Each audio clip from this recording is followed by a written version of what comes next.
Hey ho und willkommen zu meinem Tutorial für das Shop-System, welches ich kürzlich vorgestellt habe. Das Ganze soll so ein bisschen an die alten 8-Bit-Spiele erinnern, wie es sie damals gab, wo man in ein etwas unscheinbares, kleineres Gebäude reingegangen ist und in einem größeren Raum, Sachen machen konnte, in diesem Fall halt einen Shop besuchen. Und ich versuche das Ganze in diesem Video zu erklären, wie das Ganze funktioniert. Das Ganze ist natürlich komplett in Vanilla erstellt, mit Scoreboards und Command-Blöcken. Hier vorne seht ihr alle möglichen Sachen, die involviert sind. Und generell fange ich jetzt erstmal damit an, dass ich kurz den Shop zeige. Hier seht ihr vorne ist das Gebäude. Und vielleicht ist es einigen schon aufgefallen, dass die Abmessungen anders sind, als wenn ich reingehe. Der Shop von innen ist ein bisschen größer. Und das macht eigentlich auch so ein bisschen den Charme der alten Spiele aus, wo man in ein kleines Gebäude reingegangen ist und der Innenraum war größer. Ich habe also den kompletten Innenraum unterhalb des Gebäudes, lass mich rein, nochmal nachgebaut. Ihr seht hier bin ich eigentlich normalerweise, wenn ich im Shop bin und kann dann die Items auswählen. Ich lasse aber, wenn man den Shop verlässt, sogar die Villager und die Items entsprechend verschwinden, damit sie nicht unnötig da sind oder gegebenenfalls mit irgendwelchen anderen Sachen in der Welt, in der normalen Spielwelt interagieren oder sonstige Abfragen versehentlich darauf auch noch ansprechbar sind. Das zur Optik des Shops. Ihr seht hier vorne, ich betrete eigentlich nie wirklich den Shop, sondern vor der Tür stehen zwei Blöcke. Das ist der Piston Extension Block. Und sobald man den Rechtsklick verschwindet der, und das kann man mit einem Test vorab fragen, dazu komme ich aber später. Zum System selber, in der Demonstration habe ich eigentlich zwei Systeme gezeigt, und zwar einmal das Shop-System selbst und wie man zum Beispiel Goldnuggets in ein Scoreboard umrechnen kann. Also in dem Fall waren es Goldnuggets, man könnte theoretisch jedes x-beliebige Item wählen. Ich fange jetzt am besten erstmal damit an, welche Scoreboards überhaupt benutzt werden in diesem ganzen System. Das sind an der Zahl 4. Und zwar gibt es, womit ich auch gleich anfangen werde, natürlich das Money Scoreboard. Da wird halt jeweils immer ein Punkt zugerechnet, sobald ein Gold Nugget abgezogen worden ist. Dann haben wir ein Scoreboard, welches Inside Shop heißt. Dieser wird auf 1 gesetzt, sobald man den Shop betritt, und auf 0 gesetzt, sobald man ihn verlässt. Dann gibt es ein Scoreboard Objective mit der Bezeichnung Selected Item. Dieses wird je nach angewähltem oder angeklicktem Item auf 1, 2, 3, 4 zum Beispiel gesetzt, damit ich später überhaupt überprüfen kann, welches Item hat der Spieler angeklickt und bei einem erfolgreichen Kauf zum Beispiel, welches er dann auch bekommen soll. Und zum Schluss gibt es einen Score mit der Bezeichnung Confirm. Das habe ich benutzt, um dieses Bestätigungsdialog anzuzeigen, und wenn dieser angezeigt wird, wird dieser auch auf die Confirm-Score auf 1 gesetzt und ansonsten ist sie 0. Wie ihr sicherlich schon bemerkt habt, wird das ganze System mit einer Command-Block-Clock angesteuert, und zwar gibt es hier vorne zwei Command-Blocks jeweils, die diese ganze Linie mit Redstone-Block bzw. mit Luft füllen, und das ermöglicht das 20 Mal pro Sekunde Abfragen aller anliegenden Command-Blocks.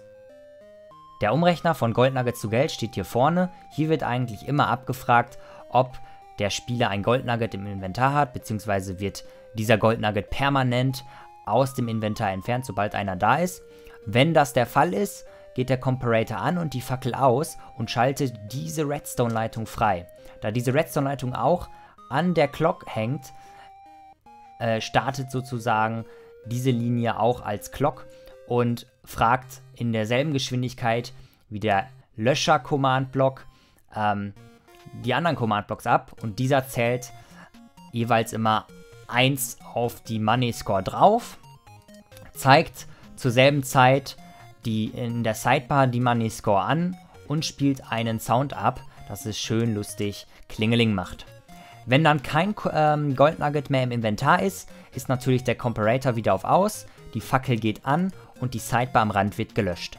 So, damit wir aber noch feststellen können, ob der Spieler den Shop betreten hat, werden permanent die zwei Blöcke vor der Holztür abgefragt, ob diese noch vorhanden sind. Bei einem Rechtsklick, wie gesagt, verschwinden diese, und mit einem Test-for-Block-Befehl frage ich diese zwei Stellen ab.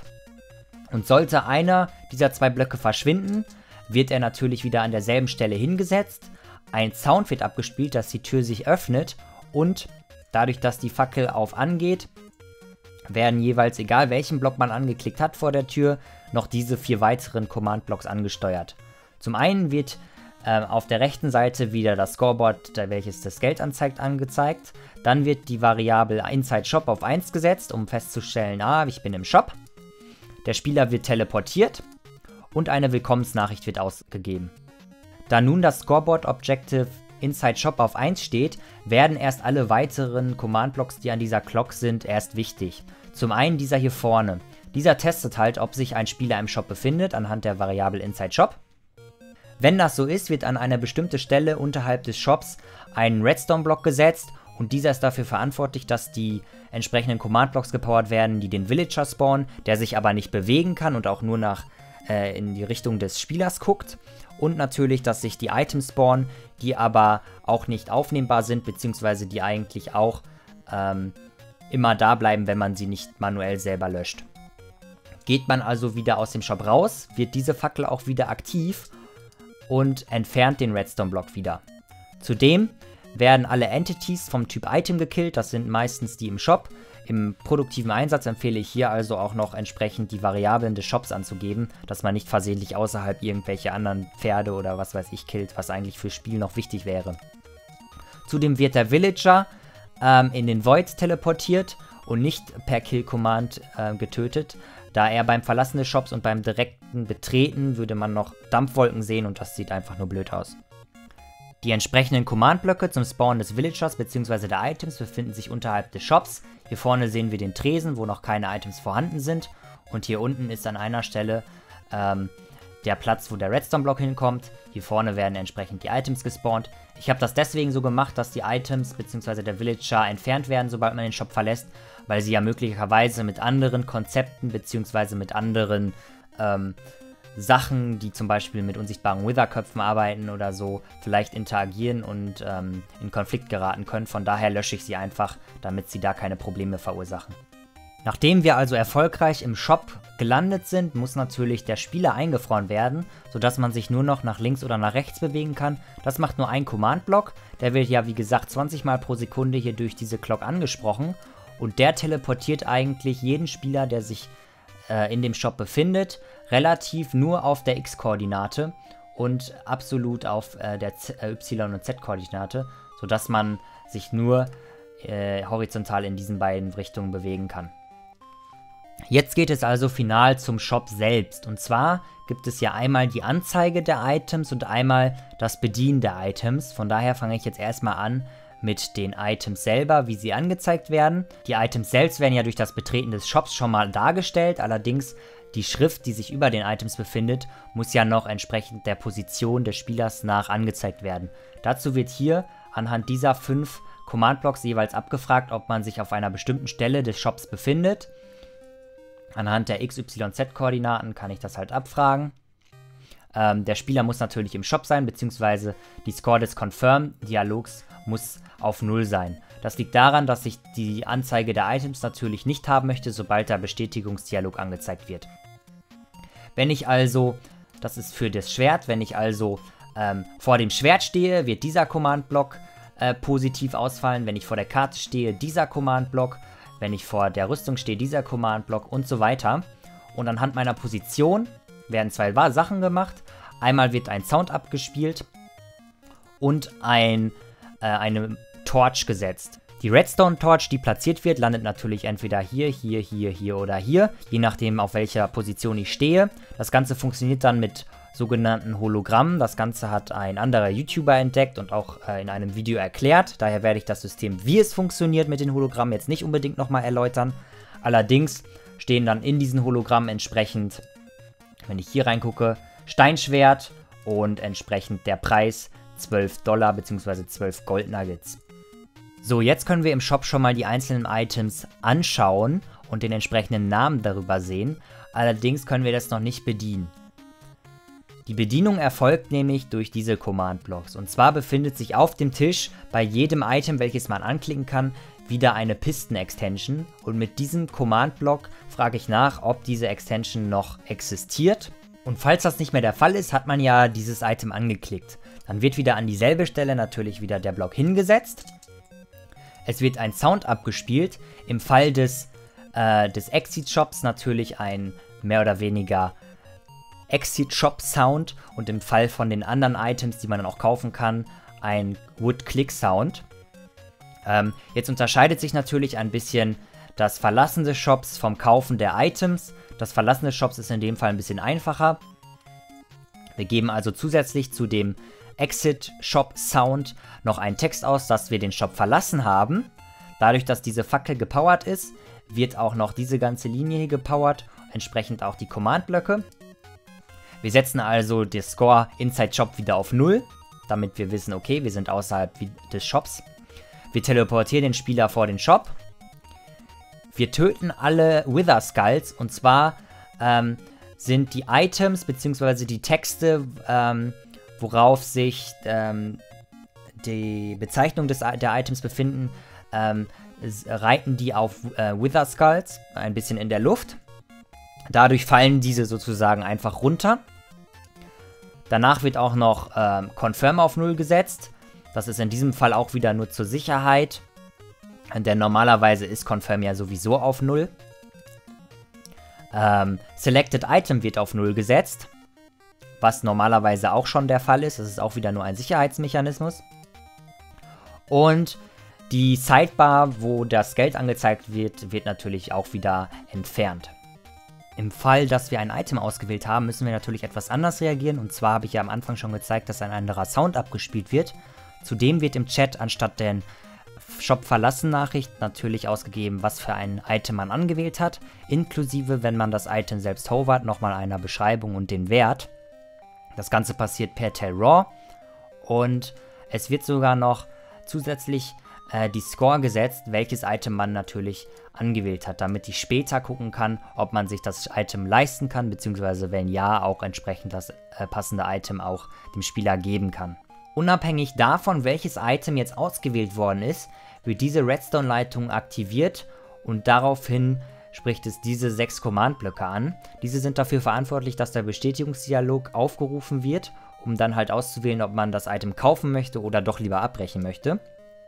Zum einen wird die Score Confirm auf 1 gesetzt, damit werden auch diese beiden Command-Blöcke erst aktiv. Dann wird der Spieler in die Mitte des Shops teleportiert, um die Bestätigung halt entweder durchzuführen, beziehungsweise nochmal abzubrechen. Dann, ich mach mal hier erstmal weiter, dann werden alle Entities gekillt vom Typ Wither Skull, damit die Beschriftung des Items überhalb des Items auch nochmal gelöscht wird und sozusagen ins Nichts fällt. Dann wird ein Clone-Command ausgeführt, welches das Bestätigungsfenster vor den Spieler kopiert, zeige ich gleich nochmal. Und zusätzlich, da man leider Entities nicht mit dem Clone-Command kopieren kann, werden 2 Item-Frames gespawnt mit jeweils einem grünen Wollstück drin und einem roten Wollstück. Kopiert wird das Fenster, welches sich hier vorne im Shop befindet. Und zwar sehen wir hier einmal 5 dunkle Holzbretter. Das Schild, ob man den Gegenstand wirklich kaufen möchte. Und links und rechts daneben befinden sich nochmal Piston-Extension-Blöcke, die, wie wir schon wissen, beim Rechtsklicken verschwinden. Nun, da die Score von Confirm auf 1 steht, werden diese beiden Command-Blocks erst aktiv. Zum einen fragen sie eigentlich genau dasselbe ab, nur an einer anderen Position. Und zwar wird jetzt im Fall von Abbrechen der Block vor dem Item-Frame mit dem roten Wollblock abgefragt, ob dieser aus Luft besteht. Wenn der aus Luft besteht, wurde ja dieser Block mit Rechtsklick angeklickt und somit kann ich sagen, okay, es wurde abgebrochen. Im Fall vom grünen Block wird dann jeweils der grüne Block oder die Position vor dem grünen Item-Frame abgefragt und kann dann mit dem Kauf fortfahren. Da das ganze Shop-System natürlich noch ein Konzept ist, habe ich gerade auch noch bemerkt, dass 2 Command-Blocks, die sich hier vorne befunden hatten, gar nicht mehr nötig waren. Die habe ich kurzfristig entfernt. Nichtsdestotrotz wird beim Abbrechen direkt noch ein Sound abgespielt, welches dann nochmal hörbar sagt, okay, ich habe abgebrochen. Ein Text wird ausgegeben, der Abbruch nochmal anzeigt. Die Score Confirm wird auf 0 gesetzt, sodass im System auch vermerkt ist, dass kein Bestätigungsdialog mehr vorhanden ist. Demnach wirken danach sozusagen diese beiden Command-Blocks nicht mehr. Dennoch wird der Spieler dann auf die vorherige Position zurückteleportiert, je nachdem welches Item markiert ist, halt an eine andere Stelle des Shops. Und zum Schluss wird ein Z-Block-Command ausgeführt auf die Stelle dort hinten. Und dieser macht Folgendes. Zum einen setzt er diesen Redstone-Block sofort wieder auf Luft. Aber er killt noch alle Item-Frames, sprich den mit dem grünen Wollblock drin und dem roten Wollblock. Dann füllt er die Fläche, wo sich der Bestätigungsdialog befunden hat, mit Luft. Und Scoreboard Selected Item wird auch noch auf 0 gesetzt. Wenn wir den Kauf bestätigen, wissen wir ja noch nicht, ob der Kauf überhaupt möglich ist anhand des Geldes, was man mit hat. Daher wird erstmal nur das Fenster geschlossen. Das passiert auch wieder mit diesem Command-Block, in dem Confirm auf 0 gesetzt wird. Der Spieler wird auch wieder zurück teleportiert, je nachdem welches Item man ausgewählt hat. Und der Bestätigungsdialog wird gelöscht anhand der Command-Blocks, die ich eben erklärt habe. Aber zusätzlich werden hier noch weitere Command-Blocks aktiviert. Und zwar sehen wir hier vorne, im Fall, falls wir zu wenig Geld haben, also nur maximal 11 auf unserem Guthabenkonto haben, entsprechend aber auch das Steinschwert selektiert haben, also ID 1 bei Selected Item ist und natürlich, wir befinden uns im Shop, dann ist nicht genug Geld auf dem Konto und wir können uns das Item nicht leisten. Wenn dem so ist, wird ein Redstone-Block gesetzt auf diese Koordinate. Und damit werden 3 weitere Command-Blocks angesprochen. Einmal wird natürlich wieder der Redstone-Block gelöscht, dass es möglicherweise ein zweites Mal auch noch funktioniert. Es wird eine Fehlermeldung angegeben, dass man sich das Item nicht leisten kann. Und ein Sound wird abgespielt, dass der Villager keine Lust auf den User hat. Hat man aber genug Geld, müssen wir testen, ob man mindestens den Preis auf seinem Guthabenkonto hat. In dem Fall testen wir also für einen Spieler, der auf das Steinschwert geklickt hat, also Selected Item ist in dem Fall 1, exakt 1 und natürlich mindestens ist das Geld da, was man dafür braucht. Dann geht dieser Comparator an und führt eigentlich noch eine Menge aus. Und zwar jetzt je nachdem, was man ausgewählt hat, wird natürlich entsprechend viel Geld entfernt. Dann, für alle Items gleich, wird ein Sound abgespielt, das ein Klingeling quasi simuliert. Es wird Gegenstand gekauft ausgegeben, auch für alle gleich. Und es wird das Item, je nachdem, was man angeklickt hat, natürlich dem Spieler gegeben. Zum Schluss müssen wir noch diesen Comparator wieder resetten, denn der bleibt eigentlich immer aktiv, dadurch, dass dieser einen Success Count von 1 bekommen hat. Das machen wir anhand des letzten Command-Blocks. Damit setzen wir die Blockdata Success Count wieder auf 0 und somit geht dieser Comparator aus und ein zweiter Kauf ist dann auch wieder möglich. Ja, und das war's eigentlich soweit von dieser Funktion, von diesem Konzept. Es ist bestimmt noch verbesserungswürdig an einigen Ecken, aber soweit funktioniert das ganz gut. Ich würde mich natürlich wieder freuen, wenn ihr das Ganze liken, kommentieren und teilen könnt. Ansonsten war's das soweit von mir. Danke fürs Zusehen, ich bin raus. Tschö.